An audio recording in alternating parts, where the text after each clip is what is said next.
Olá.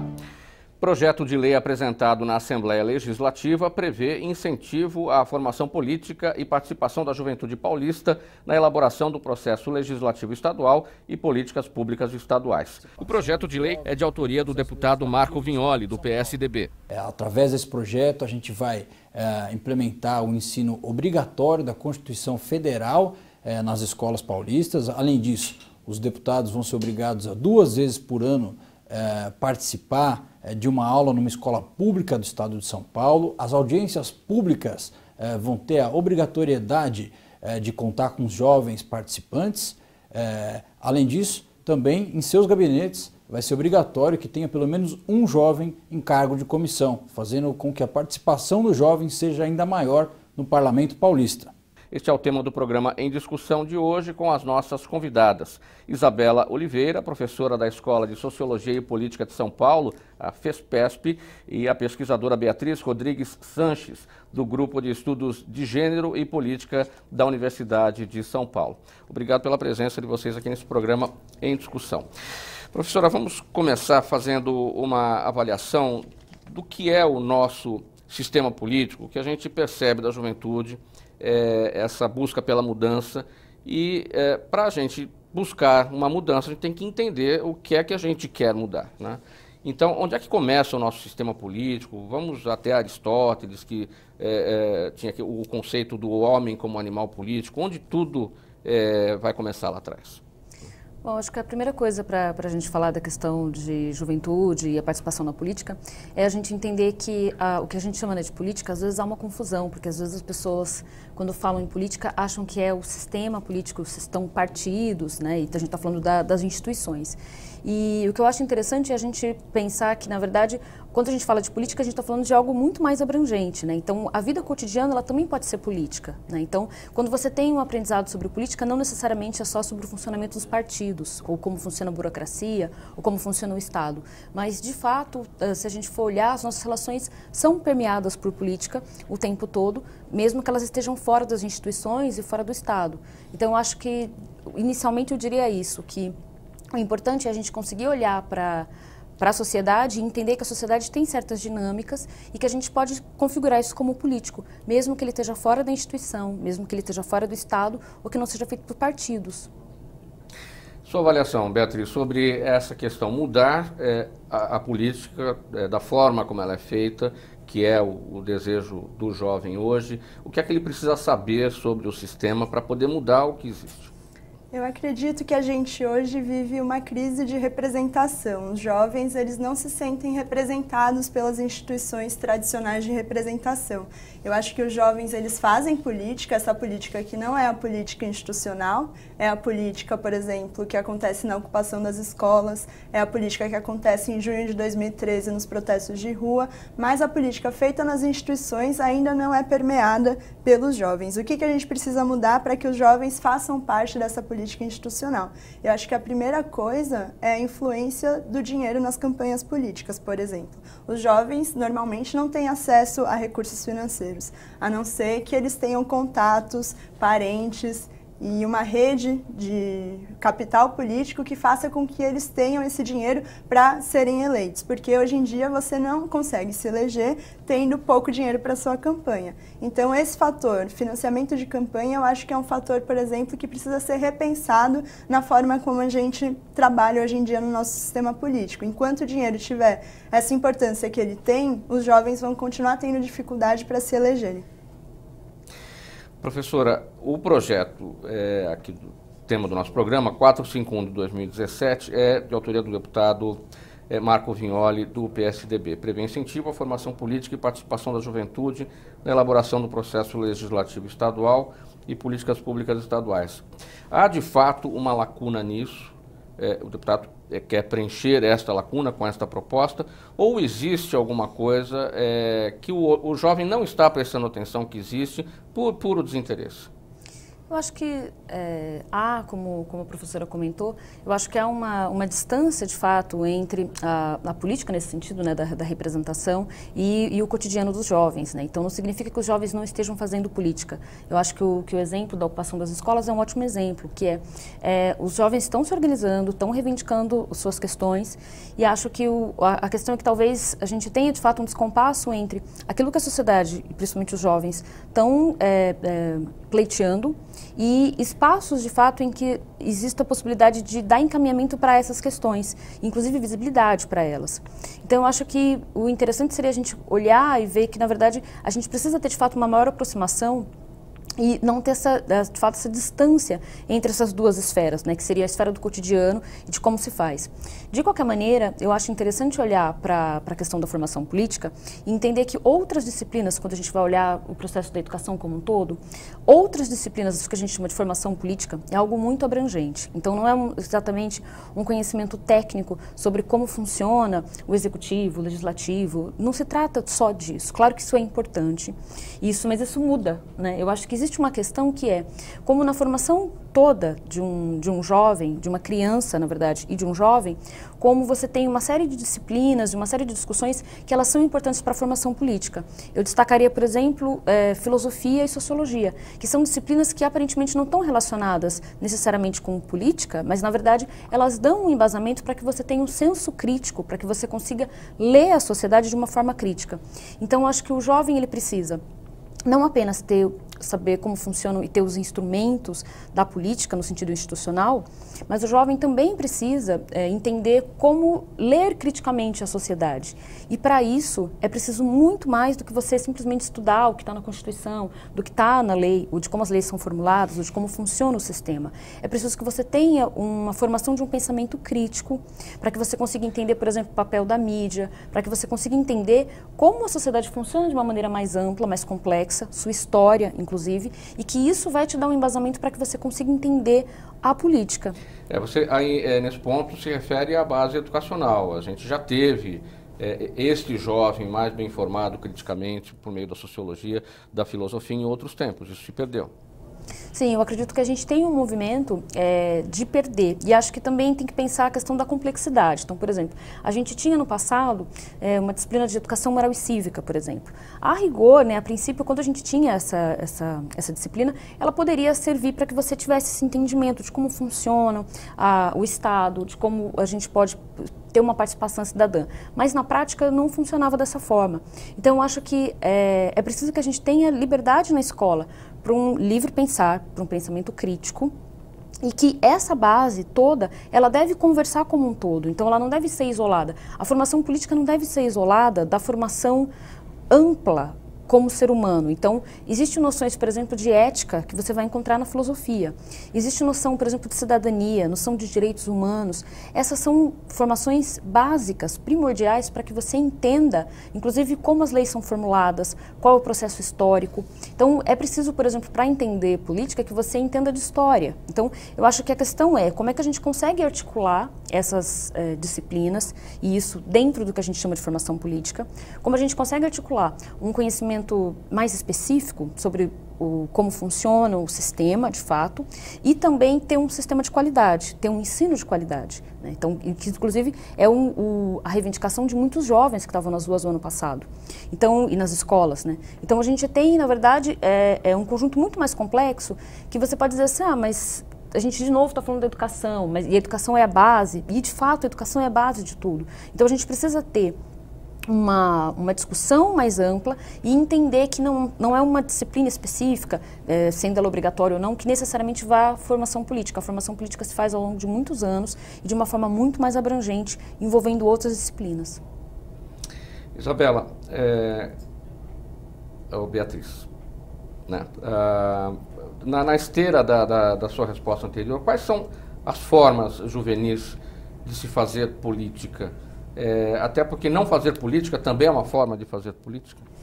Eu acho que a forma jovem de fazer política, vamos dizer assim, escapa um pouco de como as instituições funcionam atualmente. Como você disse no começo da sua fala, Existe uma crítica muito grande, por exemplo, a formas hierárquicas de exercer o poder. Existe uma questão da horizontalidade, da ausência de lideranças nesses movimentos, e isso não quer dizer que são formas menos eficientes, menos eficazes de fazer política. São formas diferentes de se fazer política. E é interessante que mesmo essa forma, que é crítica às instituições, acabou tendo reflexo nas eleições de 2016, por exemplo. A gente teve uma grande quantidade de candidaturas feministas jovens, por exemplo, no ano de 2016. Na Câmara dos Vereadores, a gente teve algumas vereadoras que foram eleitas nessa perspectiva e que participaram dos protestos. Então, você participar dos protestos nas ruas, criticando as instituições, isso não impossibilita que você, posteriormente, queira fazer parte dessas instituições de alguma forma, elegendo representantes para fazer a crítica por dentro das instituições. Você citou 2016, nós tivemos eleições municipais neste ano, e 2014 eleições para governador, presidente, deputados, senadores, e isso tudo veio depois das chamadas jornadas daquela movimentação dos jovens de 2013. O que é que aquilo representou para essas duas eleições passadas e pode representar para a eleição do ano que vem? Eu acredito que junho de 2013 foi um momento importante de retorno às ruas. Há muito tempo que a gente não via mobilizações massivas. Coisas negativas de junho de 2013, um clima de polarização muito grande na nossa sociedade. Ou você é coxinha, ou você é petralha, e as pessoas não dialogam entre si. Isso é uma coisa negativa porque impede que a gente faça um diálogo de forma construtiva. No entanto, a gente teve em junho de 2013 uma preocupação com a questão da política de uma forma que não era vista há muito tempo. Ou seja, as pessoas estavam discutindo nos ambientes de trabalho, nos seus lugares de estudo e tudo mais, o que estava acontecendo no país. E isso eu acho que a gente vê ainda até hoje, que as pessoas estão se importando com o que está acontecendo e estão discutindo as coisas que estão acontecendo. Então, eu acho que junho de 2013 teve esse lado negativo, que foi uma polarização, mas teve um lado positivo, que as pessoas voltaram a discutir política de alguma forma. A sua avaliação, professora Isabela, com relação a esse aspecto da polarização, no caso do jovem, quando os dois lados vão para o debate ou para o embate político, o resultado deste confronto está atrapalhando a mudança que o jovem quer do sistema político, porque há um debate entre esquerda e direita, essa questão da polarização, e aquilo que tem que ser visto, que a questão da mudança, independentemente da ideologia, pode estar prejudicado. O que você acha? Eu acho que quando as pessoas começam a falar sobre política, eu vejo isso de uma forma muito positiva. Ou seja, como você comenta, quer dizer, em 2013 a gente tem de fato uma mudança, principalmente na questão da movimentação de rua, né, das manifestações públicas, políticas públicas, e que eu acho muito produtiva, muito saudável, que é as pessoas começarem a se interessar por política e começarem a debater. A questão é a seguinte, eu acho que há uma certa, talvez uma certa... a falta de uma consideração histórica, que é a seguinte: o nosso processo democrático ele é muito recente, né? Então a gente está falando de muito pouco tempo. Como eu disse, por exemplo, a formação política leva tempo, leva mais que uma geração. Então a gente tem um processo que ele é muito recente. Então o que acaba acontecendo é que a nossa democracia ela é muito jovem e ela está ainda em construção. Então não é como se a gente tivesse um processo democrático que ele está acabado e ele é assim e vai se perder. A questão é a seguinte: a gente está num processo de construção. O que eu vejo da questão da polarização, que eu acho que ela pode ser prejudicial, é a questão da violência, que é de você entender a política como necessariamente trazer para o âmbito da política uma face muito violenta, né, que é da intolerância e da falta de diálogo que você possa ter, que isso de fato atrapalha a formação política. Então, o que eu diria? Quando eu olho os movimentos, enfim, e dentro das minhas pesquisas tenho trabalhado com movimentos de rua, o que acaba acontecendo é que quando você olha a juventude está em formação. Então, não é necessariamente como se você nascesse de esquerda ou nascesse de direita, você está se formando como pessoa, e como cidadão, como ser político.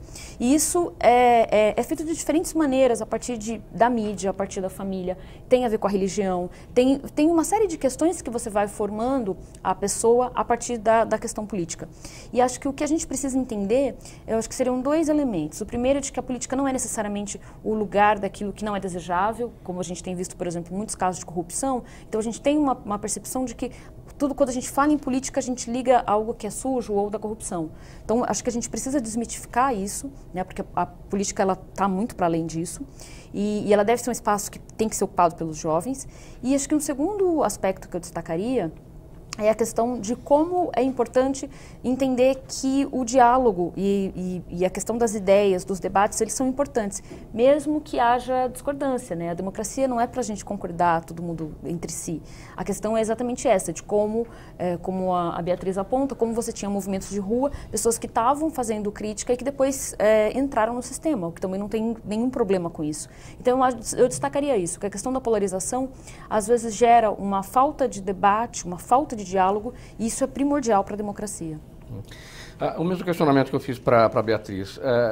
As manifestações de 2013 levaram a algum lugar no que trouxe de resultado para as eleições de 2014 e para as eleições de 2016, no que pode acontecer em 2018? Eu acho que 2013 marca uma questão que é a seguinte, as ruas, né, não que isso não tivesse, a gente não tenha tido isso na história do Brasil, mas 2013 marca uma questão que é, o movimento das ruas, principalmente nas capitais, ele acaba sendo um elemento muito importante, inclusive para a própria formação política e para o resultado das eleições. Então, as pessoas, não é como se necessariamente as pessoas tivessem suas posições e elas vão para a rua só para expressar a sua posição. O movimento de formação política ele é mais complexo que isso, que na verdade você olha o que está acontecendo na rua, você escuta, você vai se situando diante de um campo complexo da política, disso que a gente chama de esquerda e direita, e dentro desse espectro os partidos, de uma forma complexa. Então eu não tenho certeza se necessariamente um jovem de 14 anos tem a clareza do que é a esquerda, do que é a direita. A gente vai construindo a nossa formação e vai olhando a partir de elementos que estão muito ligados, inclusive à subjetividade. Não é exatamente uma escolha racional só. Você tem uma série de elementos que você vai se identificando, tem a ver com o seu círculo de sociabilidade e você vai se organizando dessa forma. No caso dos movimentos de rua, eu acho que há de interessante, que há de novo em 2013, é que, sim, a gente não são só aspectos positivos, a gente tem questões que são importantes e devem ser debatidas a partir de 2013, mas como ganho, eu diria que é essa questão da rua. Hoje em dia é praticamente impossível você pensar num cenário político sem considerar os movimentos de rua. E aí, no caso de movimentos, sejam eles de esquerda ou sejam eles de direita. Aqui na TV Assembleia SP, você acompanha o programa Em Discussão. Nosso tema hoje, o projeto de lei número 451 de 2017. Essa matéria é de autoria do deputado Marco Vignoli, do PSDB, que prevê incentivo à formação política do jovem no estado de São Paulo. Nós vamos para o intervalo e voltamos em seguida. Até já.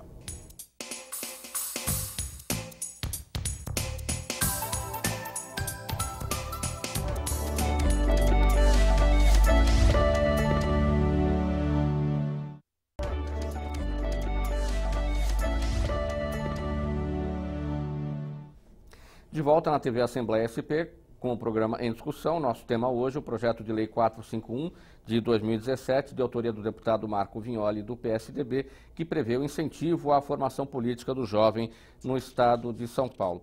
Beatriz, vamos falar agora da proposta do deputado. O que é que te chama a atenção, o que é que você destaca nos diversos artigos desse projeto de lei?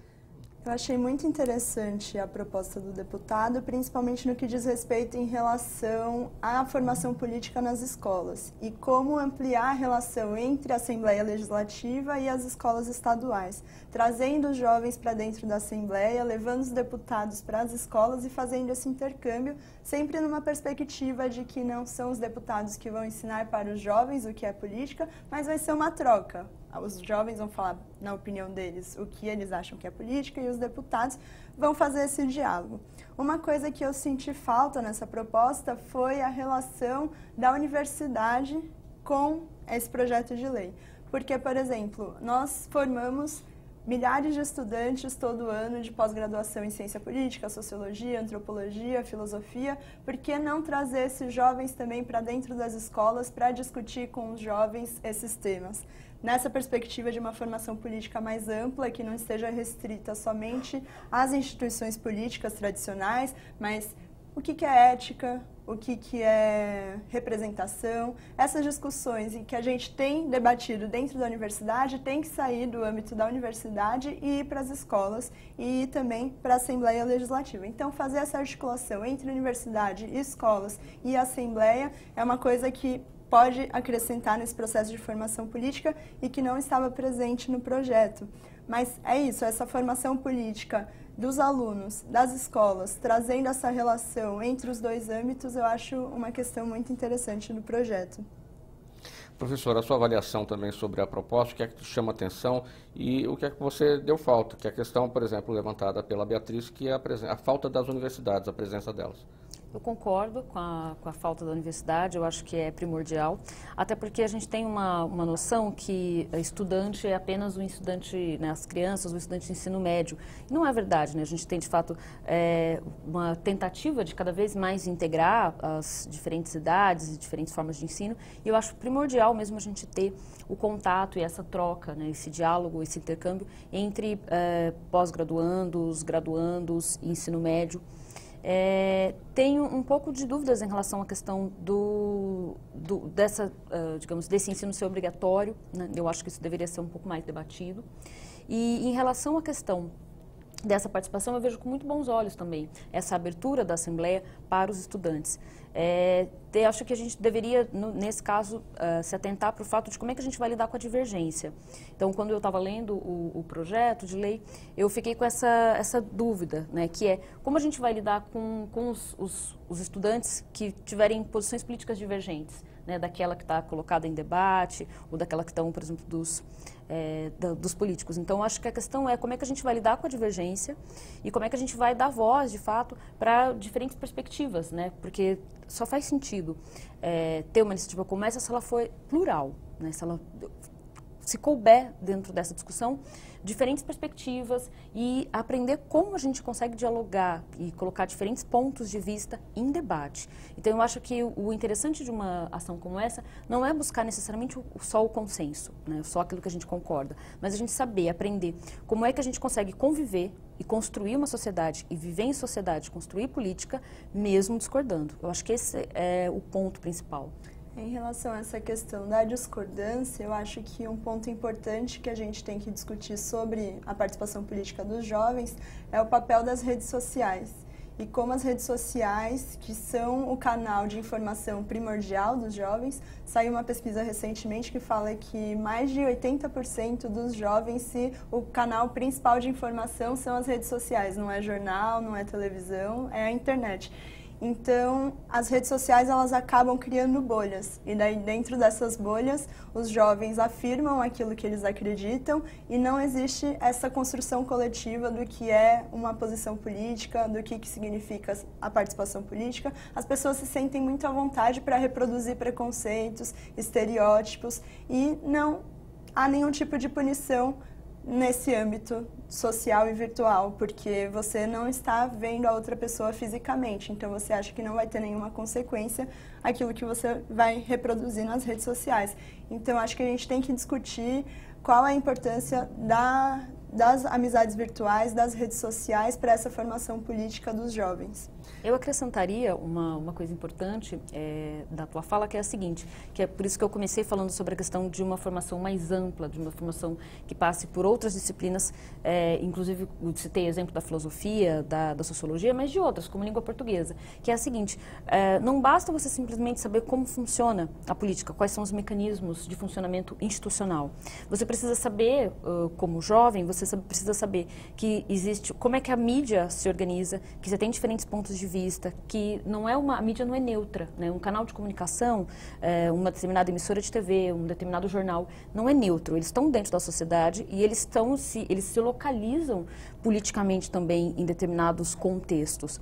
E aí, para isso, o que você precisa saber? Você precisa ter condição, inclusive, de separar o que é uma notícia falsa e que muitas vezes há hoje a proliferação de notícias falsas na internet, notícias políticas, né, que são veiculadas como sendo sérias, né, e a população não consegue, por exemplo, um jovem às vezes não consegue fazer a distinção entre uma notícia falsa e um boato e, de fato, conseguir ler criticamente uma notícia. Então, a gente está falando de uma coisa que é muito básica, que é a questão da linguagem. Então, quer dizer, você precisa saber olhar esse material, entender que não é porque necessariamente apareceu na televisão ou porque está no Facebook que é verdade. Você tem diferentes interesses colocados por diferentes grupos ou diferentes instituições. Você precisa saber ler, você precisa ter o domínio da linguagem e você olhar criticamente o mundo, inclusive para discernir aquilo que é falso daquilo que não é falso.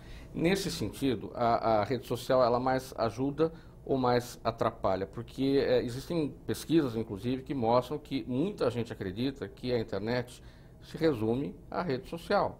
Se resume, vamos falar do Facebook, porque é a rede social de maior penetração.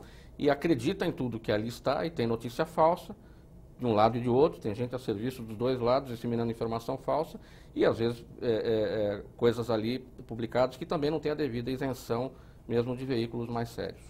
Eu acho que ajuda, pelo seguinte, porque ela torna, inclusive, a comunicação mais democrática, né? Um saldo positivo que a gente tem de 2013 foi a questão da mídia independente. Em 2013 você tem diferentes grupos que começam a cobrir as manifestações, muitas vezes ao vivo, usando o celular, e que começa digamos, ampliar os canais de comunicação que não aqueles tradicionais, por exemplo, de imagem, no caso, por exemplo, de TV. Então, o que acontece? Você consegue, com isso, mostrar uma outra versão da história. Ou você consegue destacar elementos ou colocar em tempo real o que está acontecendo nas ruas de uma forma que talvez uma emissora de televisão não colocasse. A gente tem, no caso da história do Brasil, não um episódio, mas vários, quando a gente vai olhar que determinados acontecimentos políticos que são importantes, ou eles não são noticiados, ou eles são noticiados de uma maneira muito inadequada. Então, acho que isso já ajuda. Por quê? Porque a gente democratiza, acho que a questão da democratização da mídia é uma das grandes questões, dos grandes temas da política hoje. Então, a gente consegue democratizar as fontes de conhecimento e a gente pluraliza. Então, eu vejo isso muito positivo, de uma forma muito positiva. Então, nesse caso, as redes sociais, ou mesmo a internet como um todo, ajuda a tornar isso mais democrático. Agora, é claro, a gente não basta só ter a rede social que dá a possibilidade de democratizar. Você tem que saber como se posicionar, você tem que saber como criticamente se colocar, fazer perguntas, desconfiar, ter questões. Então, isso passa por uma questão mais ampla, né, do que simplesmente usar a tecnologia em si. Sua avaliação, Beatriz, mesmo questionamento, mais ajuda ou mais atrapalha a rede social? Eu concordo com os pontos positivos que a Isabela colocou sobre o potencial democratizador das redes sociais e de como você tem uma pluralidade maior de opiniões sendo veiculadas. No entanto, eu tenho receio em relação a esse potencial, porque a forma de ação coletiva dentro dessas redes sociais, ela é praticamente minada, porque as pessoas estão lá se colocando individualmente como pessoas e não se organizando coletivamente, que é algo da natureza da política, em que você tem que fazer acordos e coalizões com as pessoas, e as redes sociais, elas dificultam esse tipo de política coletiva, vira aqueles famosos textões do Facebook, que a pessoa vai lá, escreve o que ela pensa, faz aquela super análise e aquilo morre por ali. Como você transforma essas opiniões individuais de textões do Facebook em ação coletiva concreta na rua? Essa é uma questão. A outra questão são as bolhas que são formadas dentro das redes sociais. Quem concorda com você vai aparecer lá na sua linha do tempo para você. As pessoas que não concordam não vão aparecer na sua linha do tempo e você vai ficar achando que o mundo se resume àquela sua bolha. E daí, quando você vai para a realidade, você leva um susto e vê que existem muitas pessoas que têm opiniões completamente diferentes das suas. Então, eu acredito que a gente deve defender esse potencial democratizador das redes sociais, mas tem que tomar cuidado para esses problemas, essas limitações que elas impõem para a discussão política. Em que medida, professora, o modelo da rede social tem a ver com essa coisa do jovem não curtir a liderança, não curtir, ele querer a solução de maneira horizontal, ele não quer a hierarquia, ele não quer a liderança. É um modelo de rede social isso? Acho que a gente, da questão da rede social, a gente tem que lembrar o seguinte, que parece bem óbvio, e é óbvio, mas às vezes a gente se esquece, né, como pessoas, que é o seguinte, o Facebook não disponibiliza uma plataforma que a gente pode usar no celular e todo esse arsenal, essa complexidade, porque eles são bonzinhos, né? É uma empresa que tem interesses específicos, é uma empresa que gera lucro, é uma empresa privada. Sim. Então a gente está lidando com uma questão que às vezes a gente esquece disso. A gente acha que o Facebook, na verdade, ele é nosso, na verdade não é. Ele é de uma empresa privada que detém os nossos dados, inclusive. A gente concorda que os dados passam, que eles podem usar os nossos dados. Então eu acho que de cara seria isso. A gente tem um senso crítico para entender o seguinte, por que a empresa faz isso? O que a empresa ganha com isso? Então, por que a empresa ganha com essas bolhas? Porque você olha para lá e você não vai se chatear. Você não vai ficar chateado de ver uma opinião diferente da sua, divergente. Isso é avesso ao mundo da política. O mundo da política é aprender e saber lidar com a divergência. Então, eu acho que é uma questão aí da gente entender como é que plataformas como essa, redes sociais, ou mesmo TV, né? A TV não veicula imagens para a gente, programas. Isso não é de graça, né? Isso tem um custo, né? Então, as empresas têm interesses privados, há uma questão do consumo que diz respeito à questão da mídia. Então, eu acho que é importante a gente entender que essas instituições, elas se posicionam na sociedade de uma determinada forma. E elas estão inseridas numa lógica que é a lógica do lucro.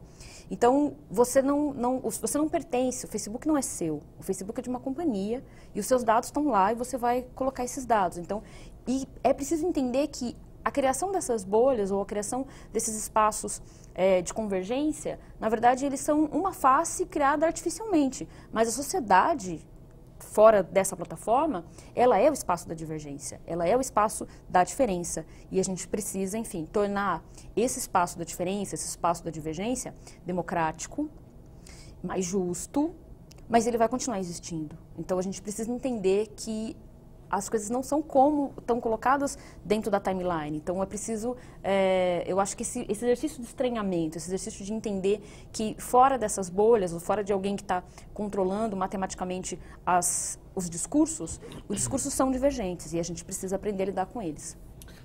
Beatriz, a gente observa os partidos políticos em chamadas na mídia preocupados com a questão, com a necessidade da renovação, estão chamando novos quadros para isso, eles entendem a necessidade da presença do jovem. Mas eles estão sabendo exatamente o que eles querem do jovem, sangue novo, cabeça nova, não passa disso, ou sabem exatamente o que vão buscar neles? Eu acredito que os partidos políticos, recentemente, eles estão fazendo esse esforço para trazer os jovens para dentro dos partidos, inclusive alterando o nome de algumas siglas para dar essa cara de novidade. Isso não acontece só com os jovens, mas, por exemplo, com as mulheres também. A gente vê os partidos querendo trazer as mulheres para a política, numa perspectiva de que as mulheres são metade do eleitorado. Então, eu acho que numa questão muito pragmática, os partidos eles veem os jovens como um eleitorado que pode trazer votos para eles e assim aumentar o seu número de cadeiras no parlamento. Mas eu acho que essa relação entre os partidos políticos e os jovens não pode ser uma relação simplesmente hierárquica de trazer a sua opinião do partido e não poder dar espaço para esses jovens dentro do partido, porque o que a gente vê na forma como os partidos se organizam internamente, que existem oligarquias partidárias que são influentes e existem pessoas dentro dos partidos que não têm tanta influência assim. E normalmente os jovens ficam fora dessas oligarquias partidárias, não conseguem ter influência sobre os rumos daquele partido político. Então, democratizar as estruturas internas dos partidos para que os jovens também possam tomar as decisões dentro do partido, eu acho que é uma coisa importante se os partidos querem trazer mais jovens para dentro deles e que não seja apenas uma coisa para aumentar o número de votos. Você está na TV Assembleia SP acompanhando o programa Em Discussão. Nosso tema hoje é o projeto de lei número 451 de 2017, autoria desta matéria do deputado Marco Vignoli do PSDB, que trata de incentivo à formação política do jovem no estado de São Paulo. Mais um intervalo, voltamos já.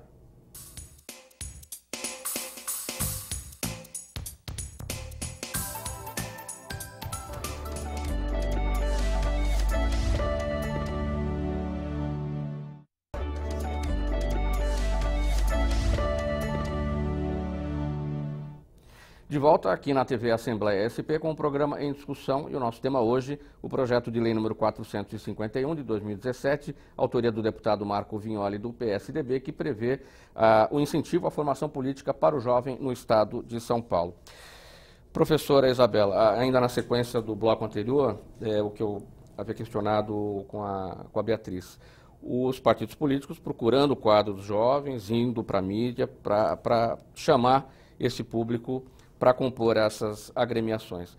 Os partidos sabem o que querem, vamos atrás do jovem porque a gente precisa renovar, ou tem alguma coisa a mais que eles queiram já dos jovens já definidos? Eu vejo com muito bons olhos a participação, o aumento da participação de jovens e de mulheres na política. Mas muitas vezes há um uso instrumental disso, ou seja, para cumprir tabela ou para cumprir números, cotas. Então, acho que isso é algo que precisa também ser debatido. De qualquer forma, existe uma noção que está presente no senso comum, está presente também nas ciências sociais, que é a associação do jovem com uma ideia de renovação. Como se o pensamento jovem, como se todo jovem fosse necessariamente, tivesse uma posição necessariamente progressista ou contestadora da sociedade. Isso não é bem verdade, né? A gente tem, enfim, quando a gente fala o jovem, a gente está falando de um universo, né? E de muitas diferenças, né, dentro desse bloco que a gente chama de jovem. Então, acho que há uma, não necessariamente, quando a gente tem um jovem num partido político, não necessariamente esse jovem representa um pensamento, uma visão que é a visão da mudança ou de algo mais progressista. Algumas vezes pode ser algo bem conservador. Então, a gente tem, por exemplo, jovens que estão na política e que se posicionam de uma forma, né, abertamente, de uma forma mais conservadora, né, em relação à política. Então, e a sociedade como um todo. Então, eu acho que a primeira coisa que a gente precisa entender é que não necessariamente essa associação de que o jovem necessariamente é sempre alguém que contesta, ela não é totalmente verdadeira. Claro que você tem isso, você tem um movimento de contestação, você tem um movimento crítico da juventude, você tem uma parte da juventude que é muito crítica, mas você tem uma parte que não necessariamente. Então, não é que sempre que você vai ter um jovem na política que ele vai ter um pensamento mais progressista. Muitas vezes ele pode ter um pensamento conservador. E vice-versa, você pode ter uma pessoa mais velha que vai entrar para a política e que tenha ideias mais progressistas, mais de mudança do que o próprio jovem, não é isso, Beatriz? Com certeza. Eu acho que a gente tocou num ponto importante da nossa discussão, que não existe o interesse universal do jovem. Existem vários marcadores sociais da diferença, como classe, raça, orientação sexual, gênero, que diferenciam os jovens e as suas perspectivas. Ou seja, um jovem da periferia provavelmente não vai ter a mesma opinião de um jovem de classe média ou de elite sobre o que é política ou sobre o que deveriam ser os projetos de lei e quais são as áreas em que a gente deveria atuar. Essas coisas, elas mudam de acordo com a perspectiva e de acordo com a posição que cada indivíduo ocupa na estrutura da sociedade. Então, eu acho que a gente não pode falar do jovem como um sujeito homogêneo, mas sim levar em consideração todas essas diferenças. Por exemplo, a gente tem na periferia um movimento muito forte de hip hop, que é um movimento político de jovens, que é um movimento super crítico. Ao mesmo tempo, a gente teve a ocupação das escolas, como a gente disse, que foi um movimento majoritariamente de jovens de periferia de escolas públicas também. Então, esse recorte de classe é muito importante. A gente vê que, normalmente, jovens de classe média e de elite são mais críticos à política e às instituições, e isso leva a uma menor presença nas votações, no caso de jovens que não têm voto obrigatório, que estão na faixa entre os 16 e os 18 anos. Então, esse recorte de classe mostra que jovens mais de elite e de classe média são mais críticos e votam menos nas eleições, por exemplo. Não sei se a gente pode incluir aí, você fala dos mais críticos, que é aquele que tem interesse, evidentemente, ele é o crítico, tem interesse na política, mas acho que antes dele tem aquele que não tem a orientação, ele quer a mudança, ele está esperando uma orientação. Aí você tem o crítico, que já sabe o que quer, faz a crítica, e tem aquele que de fato vai e implementa, põe a mão na massa. A gente pode ter esse plantel, digamos assim? Eu acho que nem sempre são coisas polarizadas dessa forma. Eu acredito que você pode ter uma postura crítica e, ao mesmo tempo, querer ocupar as instituições de alguma forma. Como a gente comentou nas eleições de 2014, a gente teve muitos dos jovens que estavam nas ruas e que eram críticos às instituições e à representação, ocupando cargos nos poderes legislativos, por exemplo. Então, eu acho que uma coisa não necessariamente se opõe à outra. E quando a gente fala em jovem na política, professora Isabela, a gente pode estabelecer idade? O que é o jovem para entrar na política? Bom, a gente tem diferentes formas de categorizar, até porque, historicamente, né, essa categoria juventude, ela foi se modificando, né? Então, não é como se a gente tivesse... Essa categoria, ela não é autoexplicativa, então você precisa olhar em que contexto você está falando.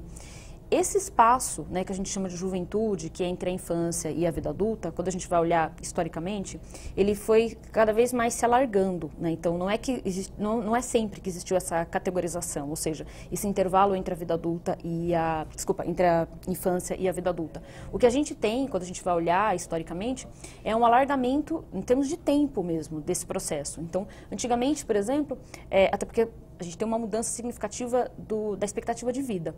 Então, as pessoas, né, há um pouco mais de um século atrás, viviam 50 anos.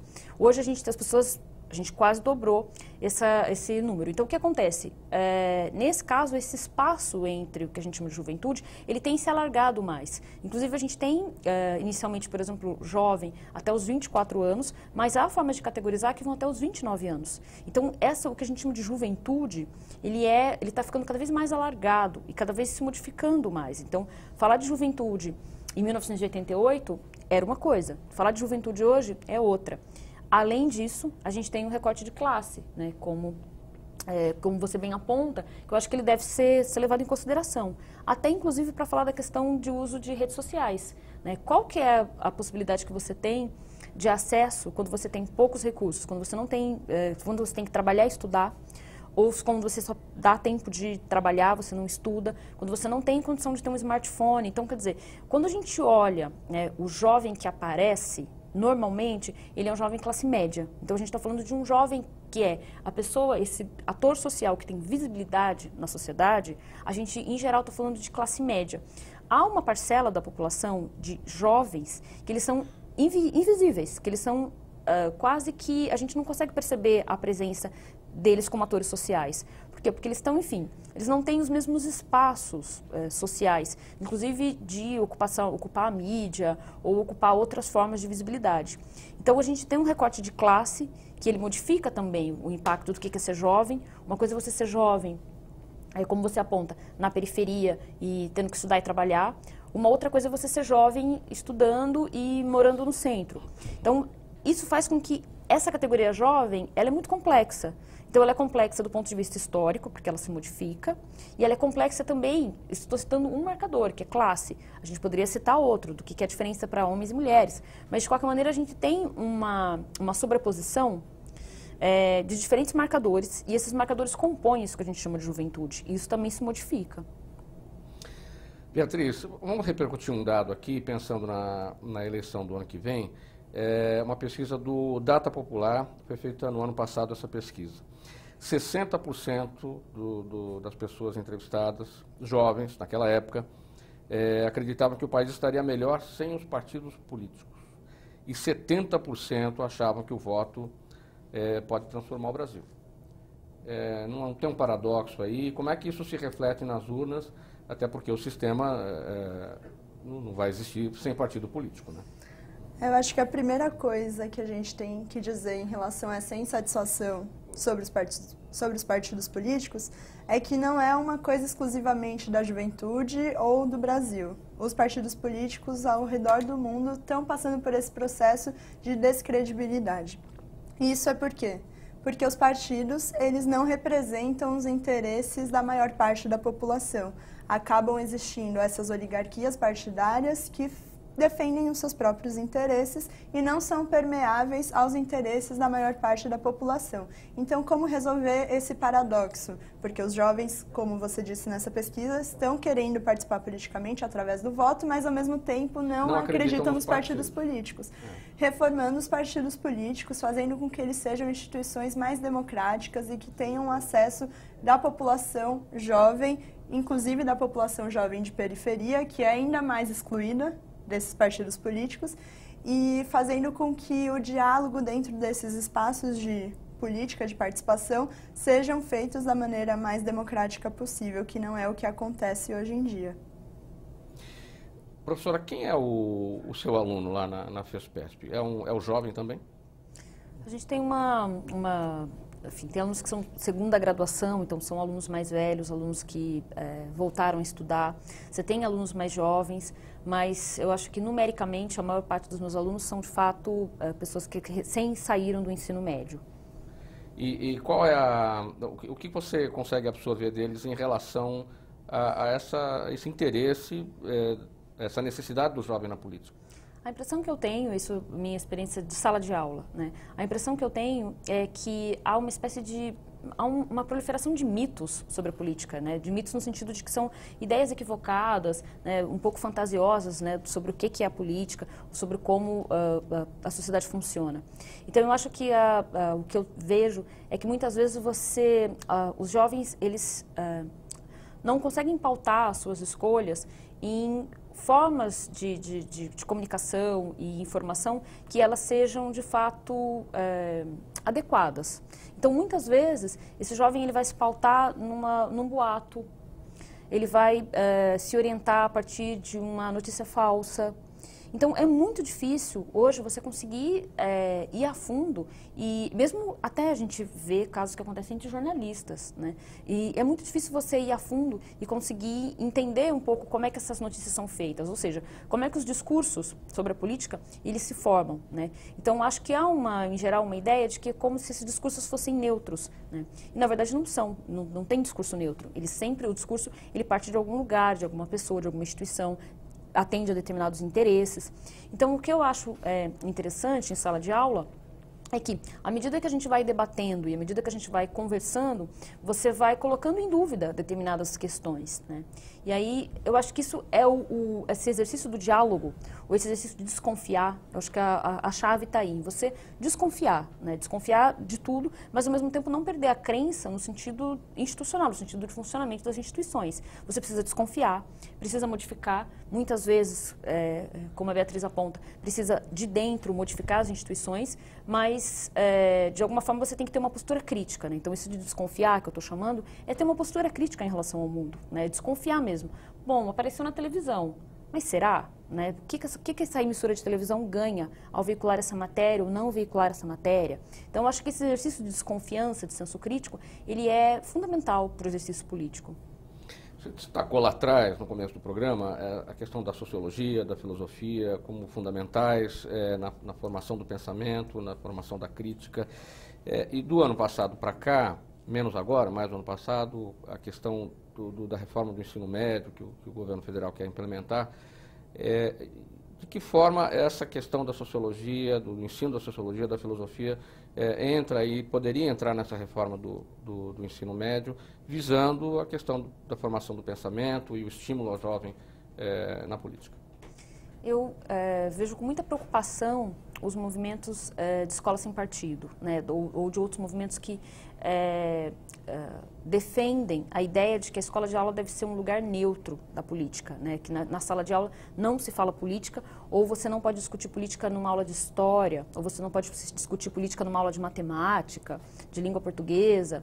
Eu acho isso muito preocupante, porque isso parte de um pressuposto que, ao meu ver, é equivocado, que é o pressuposto de que existe que a escola é neutra, né? Então a escola ela não é perpassada pela política, que a escola ela é um espaço neutro e que existe um discurso que ele é neutro, ou seja, como se existisse a possibilidade de você ter um professor que ele se posiciona de uma maneira neutra, né?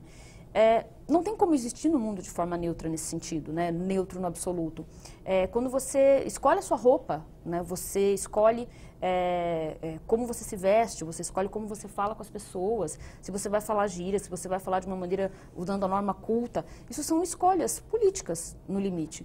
Então essa neutralidade, ela é uma pretensa neutralidade. Então eu acho que esses movimentos, né, da ideia de que você teria uma espécie de doutrinação dentro da escola, uma doutrinação política por parte de professores, e aí acho que a bola da vez e quem está hoje na mira são os professores de sociologia, enfim, mas essa ideia de que você vai ter uma doutrinação dos alunos, eu acho que ela é uma ideia muito equivocada, né? Eu acho que a gente tem que debater política. O sentido disso, digamos, a solução para isso não é não falar de política. Muito pelo contrário, acho que a gente tem que falar mais sobre política. Agora, claro, a gente tem que falar de uma forma plural, né? Não pode ser de uma forma autoritária, e nenhuma posição pode ser autoritária. Mas, de alguma maneira, é preciso exercer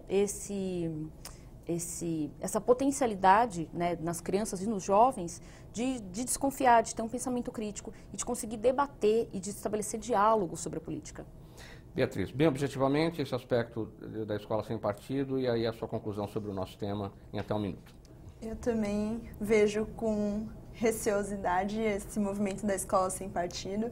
Eu acredito que a escola é o espaço por excelência de formação política, é quando você está se formando enquanto indivíduo, enquanto ser que está no mundo. Então, para mim também não faz o menor sentido esse tipo de movimento de dizer que a escola deve ser um espaço neutro. Queria agradecer o convite por estar aqui hoje e dizer que a gente precisa de uma reforma das instituições nossa, da democracia, porque o que a gente vê hoje em dia é que os nossos representantes são homens brancos de classe média e não jovens. Então, quando a juventude olha para aquela classe política e não se sente representada, a gente consegue entender por quê. Porque aquela classe não tem nada a ver com um perfil desses jovens. Então, é preciso que a gente reforme as nossas instituições, democratize as nossas instituições, para que elas sejam mais permeáveis, mais plurais à participação da juventude.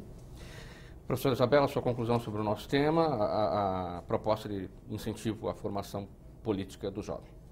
Acho que, repetindo a minha fala anterior, eu acho que eu vejo também com muitos bons olhos a ideia de a gente que possa discutir sobre política e que isso seja feito de uma forma não autoritária, de uma forma a lidar com a pluralidade. Então, não se trata de que os jovens devam pensar de uma forma ou de outra, mas eu acho que é o exercício de livre pensamento, o exercício crítico. E acho também importante que os jovens entendam como funciona, não só os jovens, né, mas que a população em geral entenda, tenha um pouco mais de conhecimento sobre como funciona o sistema político, que ele é muito complexo, ele é difícil mesmo para quem é das áreas das ciências sociais, da ciência política, é algo que é difícil mesmo de se compreender, mas ele é necessário para que você consiga entender o seu lugar dentro desse sistema, porque a população tem lugar aí, né? Essa ideia de que, essa percepção de que a gente está apartado disso, né? Isso não deve ser assim, isso não é o ideal. Então eu diria que é dessa forma, a partir do diálogo, a partir dos debates de ideias, que a gente consegue tratar sobre política e tratar sobre a formação política, que é um processo longo, amplo e que envolve a escola. Muito bem, quero agradecer a presença de vocês, professora Isabela Oliveira, Obrigada. Beatriz Sanches.